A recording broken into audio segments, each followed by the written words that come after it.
Welcome to Cataloged Clutter, where no card is too common to discuss. We're making a video for each and every one of them. This is the 1993 action-packed Hall of Fame set. It's one we've been moving through one card at a time. And with this number 25, Bob Davies, we now have videos delving into the first 25 cards. You gotta have Bob Davies in your collection. He's credited as being the first player with a game-usable behind-the-back dribble. But really, stick with us for this video. You're not going to believe some of these stats. They really take you back in time to a whole different era. You're going to be amazed how unfamiliar some of the history on the back of this card feels compared to what we're used to seeing today. Like how someone can earn the MVP averaging 14.4 points per game. But first, this photo. Very important photo. An amazing selection by Action Packed. See, Bob Davies cards that appeared while he was playing, they were all either just illustrations or staged. We all remember his 1948 Bowman card. That's an example of one of them. And that's about as good as you're going to get for a photograph during this time period. There was the Bread for Health cards, Wheaties cards. None of them are like true action photos. This is actually the first time we get Davies on a card really playing in the moment. Yeah, 1993. It took that long. And for modern basketball fans, this crown on the basketball shorts has some serious meaning to it. The Rochester Royals went by that name in 1945, but this crown gives us continuity over 80 years. So a quick review, why that crown is so important.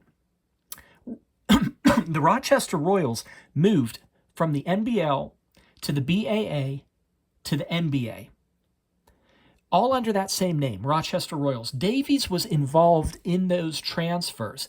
We can see that on the back of this card. Look, let me turn it over. So pro teams, they actually list them separately here. Rochester Royals, the NBL. That was 1945 to 48. Then they defected over there to the BAA, the Basketball Association of America. Still the Rochester Royals. That was 1948-49. Then the leagues merged to form the NBA, Rochester Royals NBA, 1949 to 55. Same team, but he was playing in 3 different leagues in one career. That is a chaotic time. So these Rochester Royals, they moved to Cincinnati in 1957. So they're the Cincinnati Royals. Then we got a move to Kansas City in 1972. And they were renamed the Kings. So you see that crown still applies here. Royals, Kings. So at this point, we're calling them the Kansas City Omaha Kings because they were playing in multiple locations.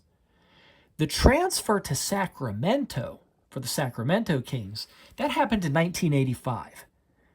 So that's why, that lineage there, that's why you see it's the Kings who retired his number 11, in 1991. But that crown and the idea of royalty with the Royals and Kings, that's the thread that holds all that history together. Really cool picture. One of the only action-playing photos of Davies on a basketball card. And then the crown, connecting the Royals, the Kings, over many, many decades.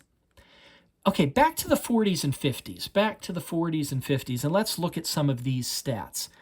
By the way, 1945, that was so early, there wasn't even a draft yet. The Rochester Royals, they were grabbing up military men who had been finishing their service in World War II. Davies was in the Navy, and so was Red Holzman. He was a Navy guy as well. The Royals scooped him up too. So they were building a powerful team with these former military members. That's why you see here, free agent 1945. That's what was going on. Okay, on to these stats. Some of these numbers, let me tell you what, it was truly a different era. That 14.4 points per game that I mentioned earlier, that was with the NBL, right here. Captured 1947 National Basketball League Most Valuable Player Award with 14.4 points per game. But still, becoming the MVP of a professional league with 14.4 points per game, it really shows the difference in the number of points that were being scored. Think about it. A lot of Davies' career was without a shot clock, and there was definitely no three-point line at the time. In fact, look at these 51-52 stats right here.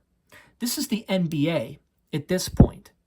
So he's fifth in the league with only 16.2 points per game. Fifth in the league. Look at his assists per game, 6 of them. And he's fourth in the league with just 6 assists per game. I mean, this has taken us way back. This is a different type of basketball. It's a really cool card. Really cool card. Let's call this one short. We got the first action photo of Davies on a card. And look, I know this action-packed set isn't really that sought after by collectors. But I'm telling you, this set is like buying a basketball history book. It's really neat. Please subscribe and collect with us. See, because we make sure that each individual card has a video of its own, we get to enjoy and spend time with so many overlooked cards. We got common cards, base cards, minor stars, printing variations. While we're looking, we talk about anything the card brings to mind. So we're covering a lot of ground. Basketball card history, history of the sport itself, card design, printing errors, sometimes some incorrect information, stats.